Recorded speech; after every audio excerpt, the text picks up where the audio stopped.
بسم اللہ الرحمن الرحیم الحمد للہ والصلاۃ علی اہلہا ما بعد۔ بہت سے نوجوانوں کی ایک فرمائش تھی کہ ملک شام کی مکمل تاریخ سامنے آ جاتی تو بہت فائدہ ہوتا۔ دیکھیے، ملک شام کی تاریخ جو ماضی قریب کی ہے وہ آپ تک پہنچاتا ہو۔ سب سے پہلے تو یہ سمجھیے کہ ملک شام اس وقت جو ٹکڑوں میں بٹا ہوا ہے اس طرح کا نہیں تھا۔ ملک شام میں دراصل لبنان ہے، فلسطین ہے، جارڈن ہے جس کو ہم اردن کہتے ہیں، اسی طرح سیریا ہے، یہ سب ملک شام میں داخل تھے، شامل تھے۔ پھر اس کے ٹکڑے کر دیے گئے۔ اب سب سے پہلا سوال یہ ہے کہ اس کے ٹکڑے کس نے کیے اور یہودیوں کو فلسطین میں بسانے کا پلان کس نے بنایا؟ سب سے پہلا نام جو ملتا ہے وہ تھیوڈر ہرزل کہا جاتا ہے یا ہرزل کہا جاتا ہے۔ یہ شخص اصل میں نسلاً آسٹریلیائی تھا۔ یہ شخص 1996 میں اس نے لندن کے اندر لوگوں کو جمع کیا تھا، اور جمع کرنے سے پہلے اس نے ایک بک لکھی تھی جس کا نام تھا دولت الیہودیہ۔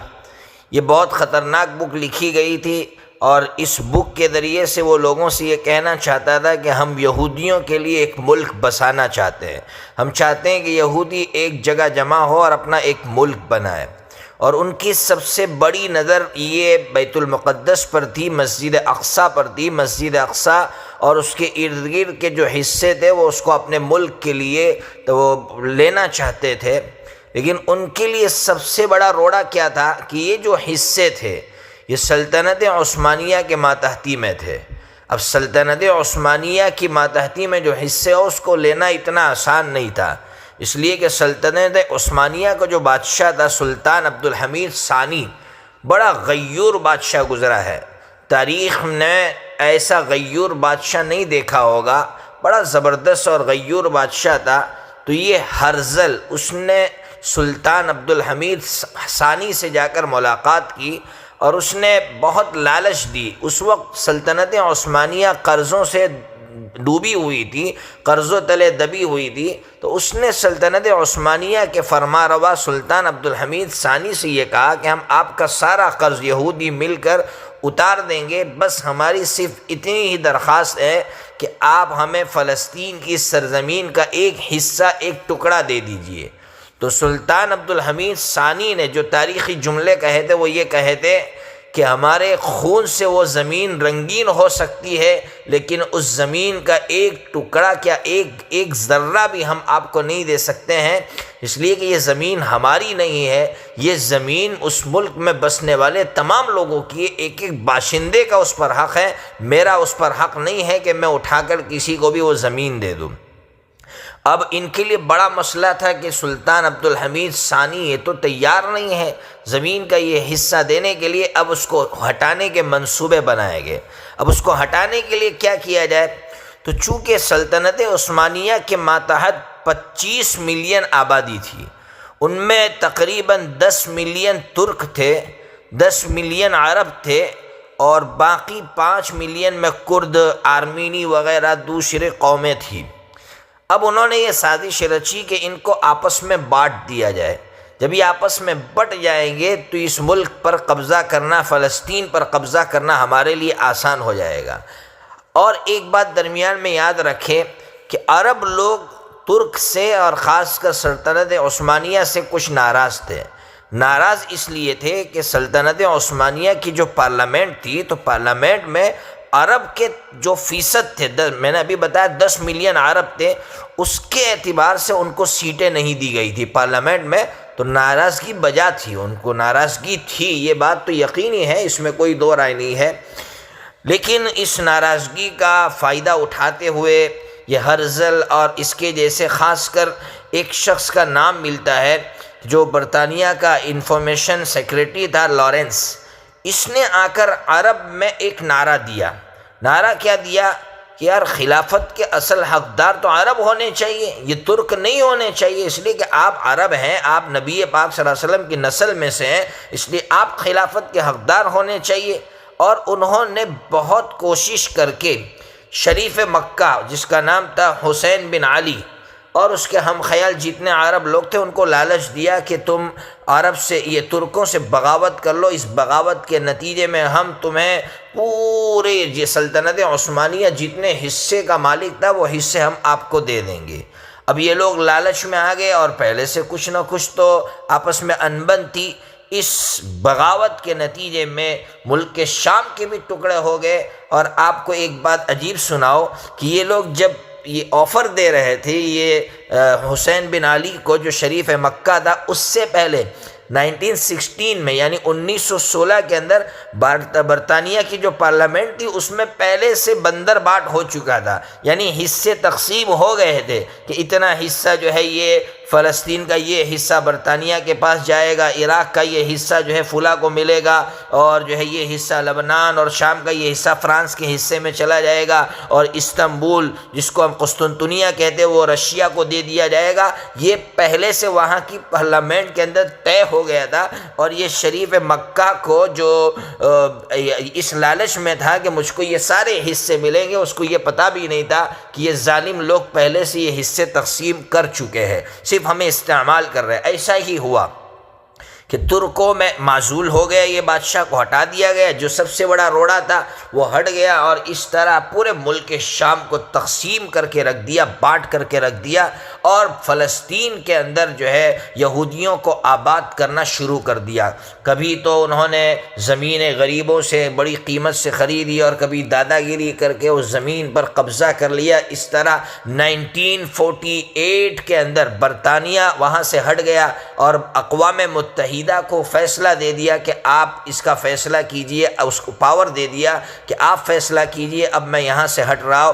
اس طرح وہ پہلے تو اس نے فلسطین کو اپنے قبضے میں لیا، یہ بات یاد رکھیے، جب بندر باٹ ہوا تو اس نے فلسطین کو اپنی ماتحتی میں لے لیا اور پھر اقوام متحدہ کی نگرانی میں دے دیا، اور اقوام متحدہ نے یہ فیصلہ سنایا کہ 55% زمین اس نے یہودیوں کو دے دی، اسرائیل ملک بنایا گیا، اور اندر فوجی تیار کر لیے گئے اور اس کو ایک ملک تسلیم کر لیا گیا۔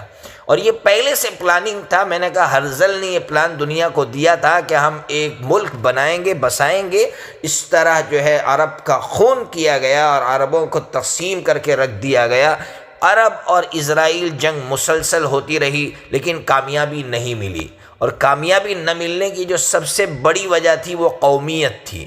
قومیت میں بٹ چکے تھے، عرب بھی خود آپس میں قومیت میں بٹ چکے تھے، اور قومیت میں جب قومیت کی بنیاد پر جنگیں لڑی جاتی ہے تو وہ جنگوں میں کامیابی بہت کم ملتی ہے۔ شاہ فیصل رحمۃ اللہ علیہ نے پورے عرب کو ایک کلمے کی بنیاد پر جمع فرمایا۔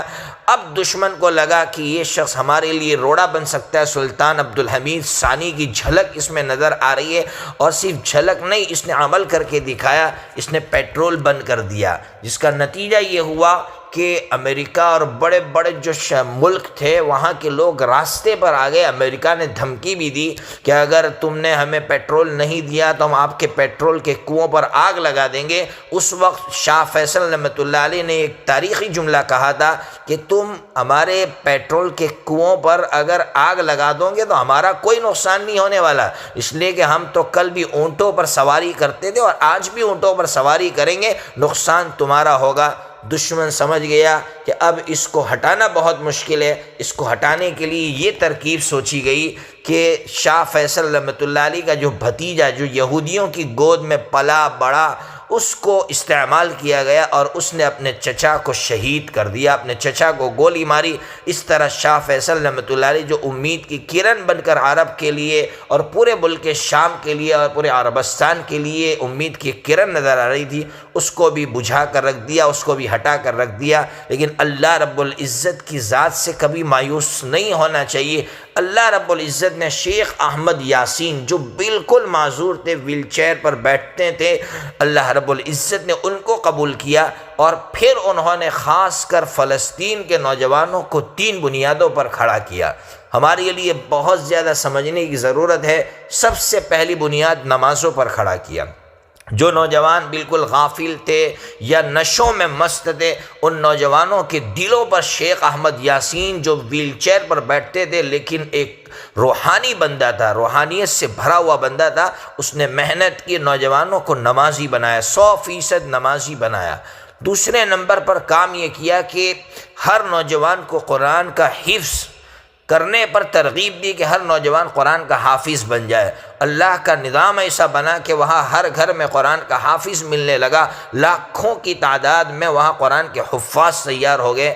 اور تیسری جو بنیاد تھی جو سب سے اہم تھی وہ تھی ذہنی بلندی، بلندی فکر، یعنی وہاں کے لوگوں کے ذہن کو بلند اس طرح کیا کہ ہم اس دھرتی پر اللہ رب العزت کی محبت کے ساتھ جئیں گے، اللہ کی یا تو مدد آئیں گی یا پھر شہید ہو جائیں گے۔ اور انہوں نے ساتھ میں یہ کہا کہ یاد رکھو، افراد کے گھٹنے سے کوئی قوم جنگیں نہیں ہارتی ہے، بلکہ سوچ کے گر جانے سے قومیں جنگیں ہار جاتی ہے۔ بڑا تاریخی جملہ ہے، یہ جملہ ہمیں اپنے دلوں پر نوٹ کر لینا چاہیے، نقش کر لینا چاہیے کہ قومیں کبھی بھی افراد کے گھٹنے سے نہیں ہارتی ہے بلکہ سوچ کے گر جانے سے ہار جاتی ہے۔ اس لیے اپنی سوچ بلند کرو، اور سوچ بلند کرنے کا مطلب یہ ہے کہ ہم اس دھرتی پر اللہ کی محبت کے ساتھ جئیں گے، کسی کو نقصان نہیں پہنچائیں گے، لیکن کوئی اگر ہمیں اللہ کی محبت سے روکنے کی کوشش کرے گا تو پھر یا تو ہم اللہ کی مدد کا انتظار کریں گے یا پھر شہید ہو جائیں گے۔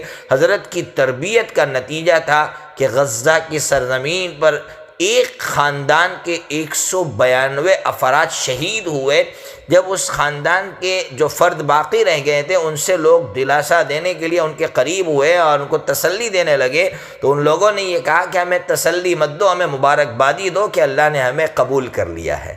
یہ تھے وہ لوگ جنہوں نے ملک شام پر محنت کی، اور اسی محنت کا نتیجہ ہے۔ اب کچھ لوگ ہم سے یہ پوچھتے ہیں کہ ابھی جو تحریر الشام کی جو تحریک چلی اور انہوں نے ملک شام پر قبضہ، خاص کر سیریا پر قبضہ کیا اور بشار الاسد کی حکومت کا خاتمہ ہوا، اس کے بارے میں کیا کہیں گے؟ اس کے بارے میں اتنا ضرور کہیں گے کہ بشار الاسد نے اور اس کے باپ نے حافظ الاسد نے جو مظالم ڈھائے ہیں، اس کا یہی نتیجہ نکلنا تھا۔